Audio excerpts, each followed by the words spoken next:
Nursery nurse Jane Hanmer has recently returned from a study visit to the city of Reggio Emilia near Bologna in northern Italy. Reggio has an international reputation for pioneering early education, which is attracting visitors from all over the UK.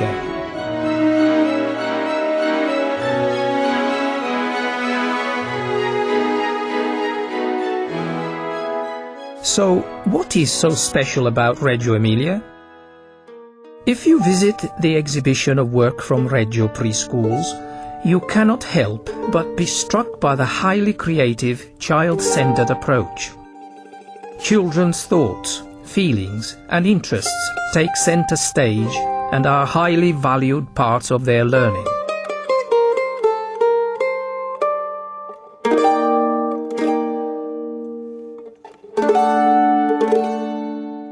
Words like curriculum and outcomes are anathema to the Reggio approach.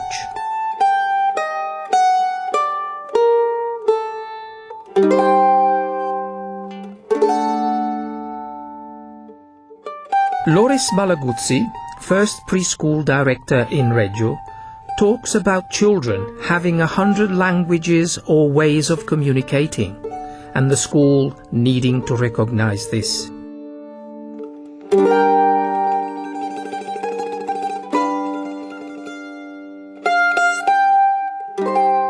Looking at some of Reggio's history also helps understanding the approach. Well, the history of Reggio is very, very fascinating, and again, it's a warning that you can't just whistle up a Reggio clone. It's just not. It needs to come out of a certain sort of soil, if you like.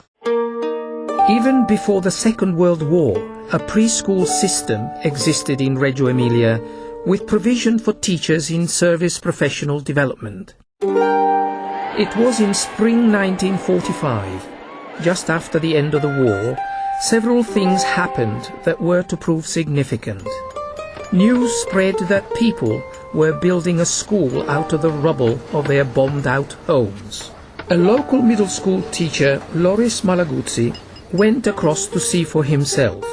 He found a community determined to rebuild its children's futures from the ruins of the fascist regime. The school and others like it, which soon opened nearby, were the start of the now internationally famous movement, the Reggio Emilia approach to early education. The city was really focused on what was happening to the youngest citizens. In solidarity with its neighbours, it welcomed hundreds of poor and orphaned children from Milan and Naples. The most pressing issues were hunger, cold and childcare.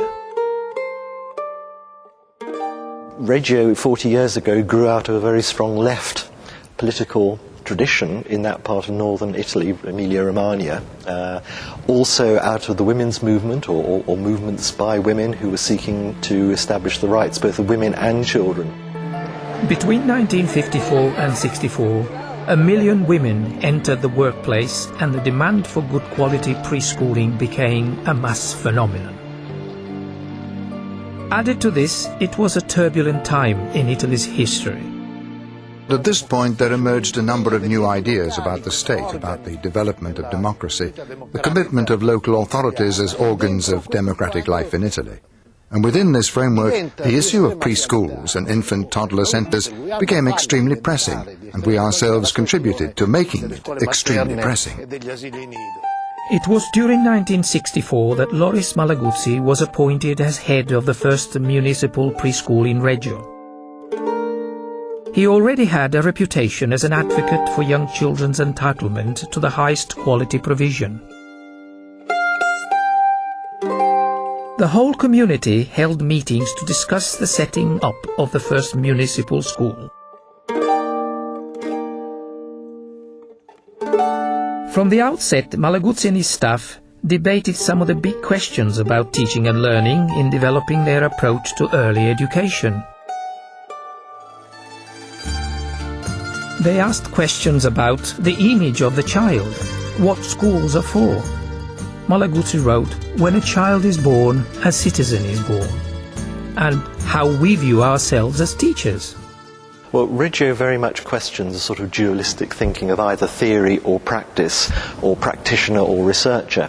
They say, and Carlina Rinaldi says very strongly, and the rest of them do, that theory and practice are inseparable, and that practitioners are reflective researchers. They are learning about learning all the time, because learning is not something we know about, finally. It's something we are constantly finding out new things about. And how do we do that? Through the connection with everyday practice. What Malaguzzi calls this versatility of research and theory recognizes the contribution to Reggio's thinking of the great educators such as Piaget, Vygotsky and Jerome Bruner.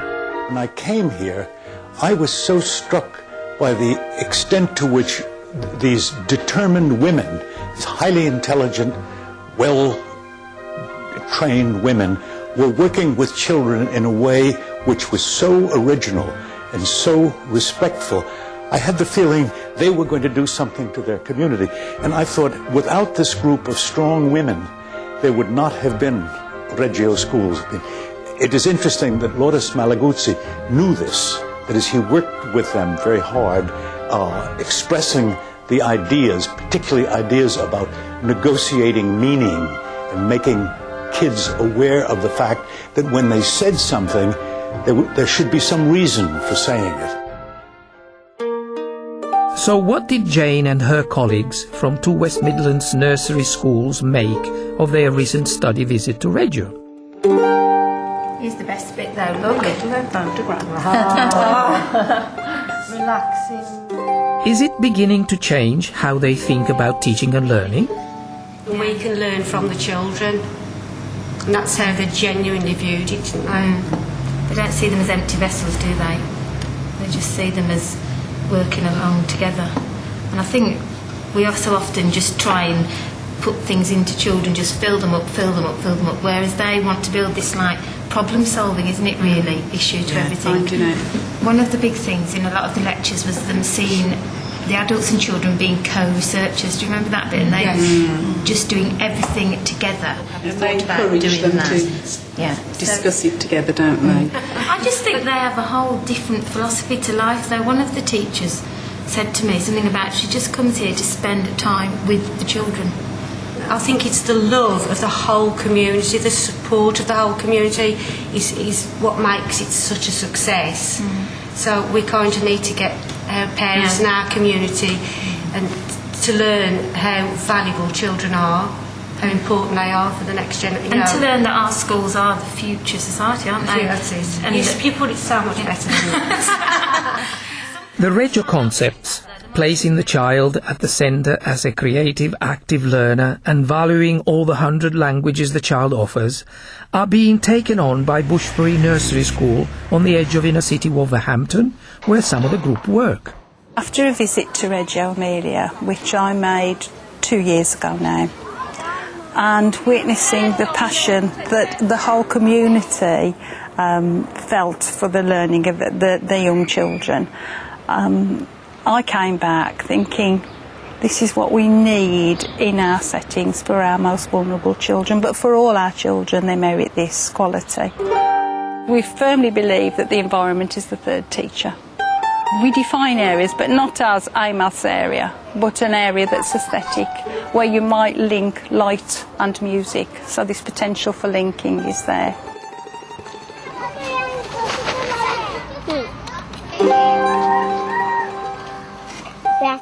Initially, and still centrally, the phrase that was significant for me was the rich, competent child. And more than ever, in our rapidly changing world, we need children who know what being a learner feels like. And it's crucial that the resources are accessible to the children. Because another big thing for us is that the children have ownership of this nursery, that it's for them and it is theirs.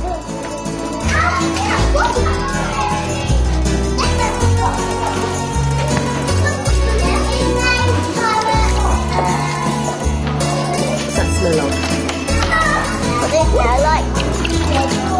What's Lauren doing? In discussion with parents, family learning was established a few years ago. This is our final session this term, and what we've done is we've negotiated a programme, and parents and carers have given us a list of ideas that we've put together. We looked at a training resource, and we've talked about how children learn through creativity, and we've tried to introduce those ideas into our work in the sense of negotiating what we do and to encourage the exploration of creativity. We've talked a lot about how the nursery school works and the philosophy that they follow. And what we've been trying to do is to highlight that through practice within our own family learning situation. Well, I've really enjoyed coming because it's brought confidence out in myself. It's given one-to-one with me and Amber because I've got a couple of other children, and it's something different. I've enjoyed getting into a mess, as you can see, and I've just enjoyed different things that I haven't done before. Like, I think it's very good because you get a lot of enjoyment coming to work with your children, and it's seeing how they role play and make things, and I think it's really good. I've actually asked Sheila to go on the parent governors, so to keep myself involved with the nursery. Bushbury values parents as the children's first teachers. They provide excellent role models when the children see them learning alongside them.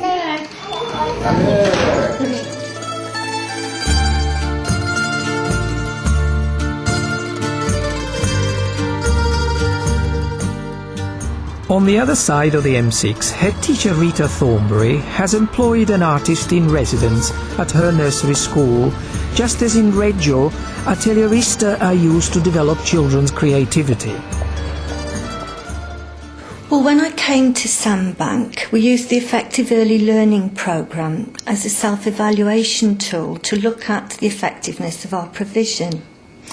And together as a team, we identified creativity as an area that we wished to develop further. I wanted an artist to come in and work with the children that appreciated the philosophy of Reggio and had a good understanding of creativity in its widest sense.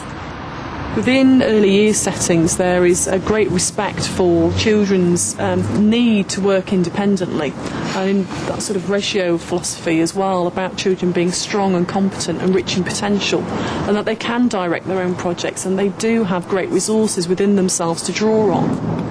I was interested in doing something, because it's the end of the educational year, that was perhaps a bit more intensive, that would really build their skills and sort of move them on a bit and actually challenge them, rather than just being comfortable with what they were used to doing.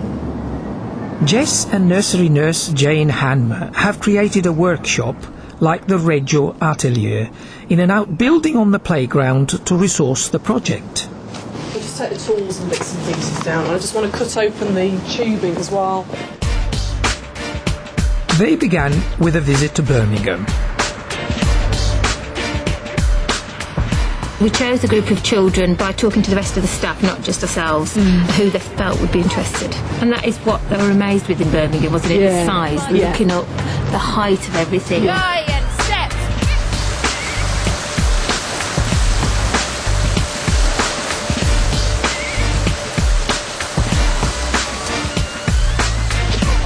They took clipboards with them that they could do drawings if they wished to.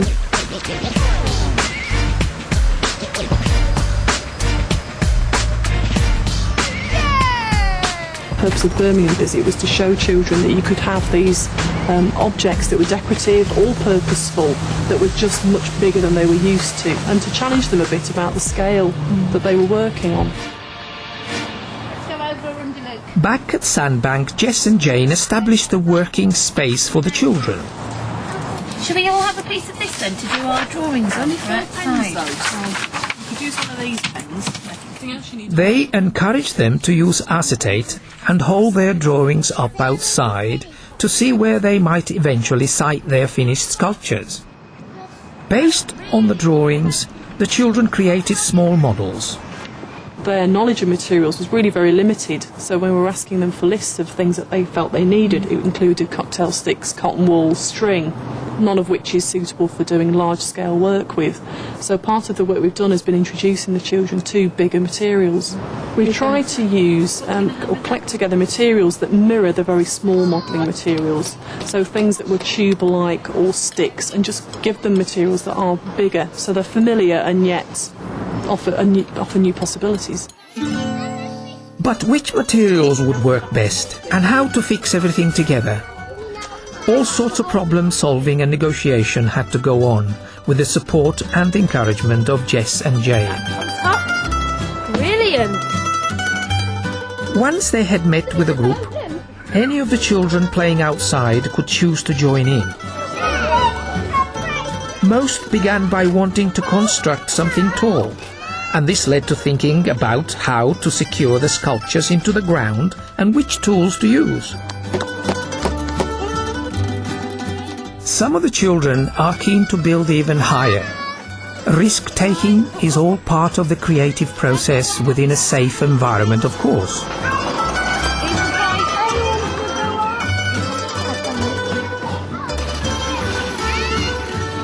Do you need to get the tape in?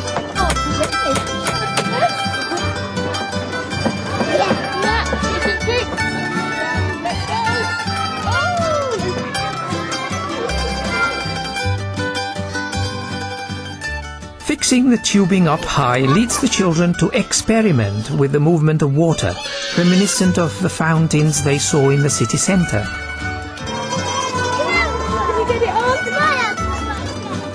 In Loris Malaguzzi's words, our task regarding creativity is to help children climb their own mountains as high as possible.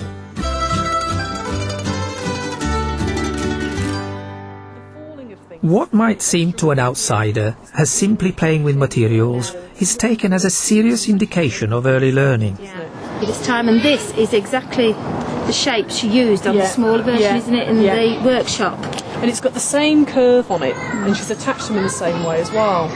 Yeah, that's the curve, and actually that's got a curve in it as well. It's interesting. The falling of things is the thing that they struggle with, isn't it? It's not even the attaching or which materials to use, it's actually making things stand, isn't it? They are evaluating what they have done in line with Reggio's concepts of the competent child and the teacher as researcher. Something to do with water. It was interesting which materials they went for this morning, because they all really loved that copper pipe. I wonder what it is that they really liked about that. I don't know if it's like the glass beads that they had in the workshop, because things that are shiny or metallic will catch the light. And I think the weight of it, because they tend to like things that are heavier, don't they? Because, I mean, there was all this plastic pipe. They didn't really look at that, did they? No. But there's something quite crude about that, is that it's not as an attractive material. There's something quite beautiful about copper piping. They reflect on what has gone on, just as the children are encouraged too. I use sticks and gaff tape and white tape and gaff tape. Silver tape is gaff tape and white tape is masking tape. And so my sculpt is hanging on there. I've just drawn it so I could make my own sculpture of it. That's the bricks. So there were bricks at the bottom, and so I stuck them together. So the teacher put them down in the ground, so I stuck them together. And it was all to the top, but not at all of my friends. It's very important, I think, that we prepare children for the future, and that as teachers we don't just convey knowledge to children, that we enable them to construct their own knowledge. So sharing and recording what and how the children are learning becomes even more important. The workshop's been open 2 weeks, and I think it'd be really worthwhile if we had a discussion about how it's been going. They walked in and they were amazed to see all the things set up. Actually, Luke made that. You might know Luke makes something fantastic, and he said it's a castle.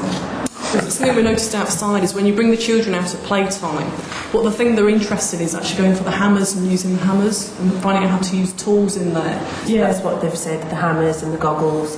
That's what all of the children that have access have said. I mean, but that's something we think about for next year, is having that out as a permanent area. And we've been doing a lot of work with fishing labs, and we found that it was actually the winding part that they were interested in. So if you think about that, kind of links into the reels, and it's just different mechanisms, isn't it? Things that make other things move. Maybe that's something we could explore. I'd just like to ask how we're all getting on with the PDAs. So the PDA is allowing us to write an observation on a child, take a photograph of a child, but also to, on their profile, which is on the PC, actually mark the stepping stones. I mean, when they're interacting with themselves, it's wonderful because you can stand back and you can get a lot. Which we need to be doing both, don't we, anyway? Sometimes participating, sometimes just as an observer. Well, the observation really is the key to how we work, is learning from the children and seeing exactly how those children are learning and what they're learning.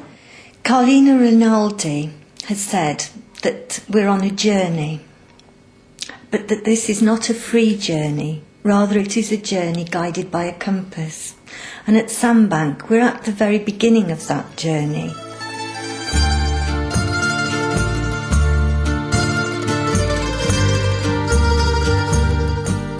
Back at Bushbury, observing and recording also plays its part, including documenting learning journeys. It might be a child that begins by exploring the blocks, but eventually ends up with that child creating huge role play structures, because that's where the learning takes them. Part of what we did is each of the staff chose a child about whom they had a query, a question, something that's why and how. I chose a child in my group called Jack, who it was obvious from the moment he walked through the door he was a very passionate character, and he did develop into a really creative, passionate learner. I went to Reggio Emilia 2 years ago, and I think that's probably that sort of underlying principle was behind our learning journeys for our own professional development, so that we start to look more in depth at how children learn. Well, by observing and monitoring them in this way, because we're doing it constantly all the time, you learn how that child learns, and so it becomes easy then to put resources in and to encourage them. You're building up really so that their journey can progress. Different children, different interests, different learning journeys. As spring turns to summer, one group becomes fascinated about living outdoors.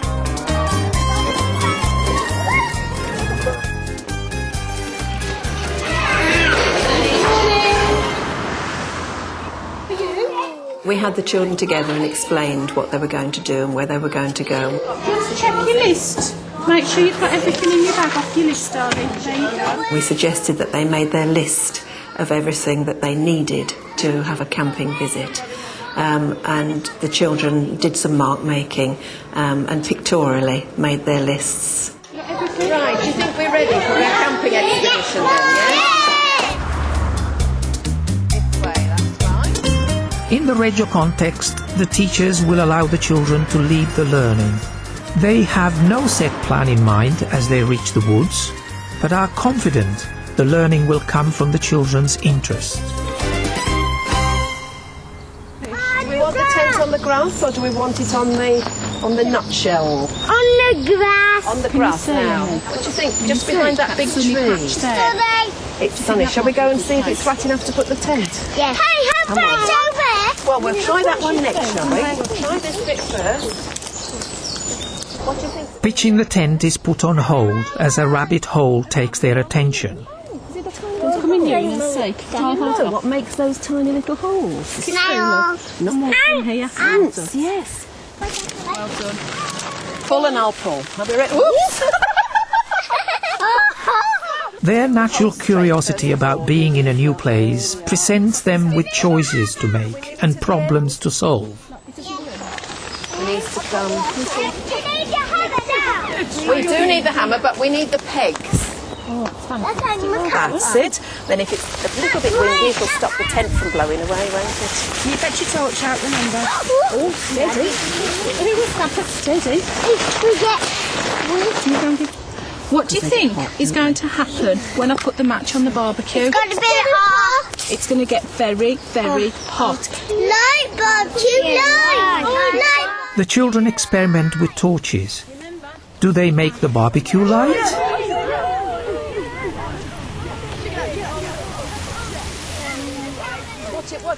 They come across a dead animal, but Tricia doesn't steer them away.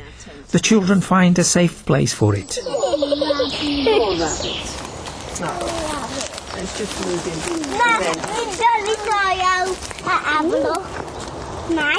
Oh, there's a little green thing. No, that's sad, isn't it? You'd like to put some in, okay then, TJ.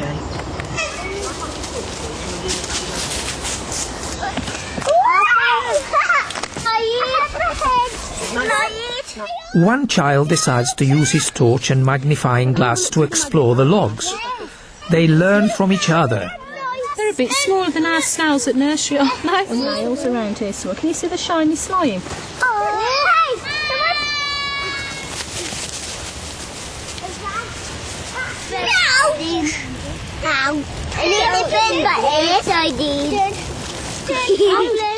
This way of thinking about the child, the school, the teacher is no academic exercise. It's having excellent results. For example, Wolverhampton LEA's early years recently received the highest possible Ofsted result. Perhaps because, in Loris Malaguzzi's words, it develops the 100 languages of children and gives practitioners something more.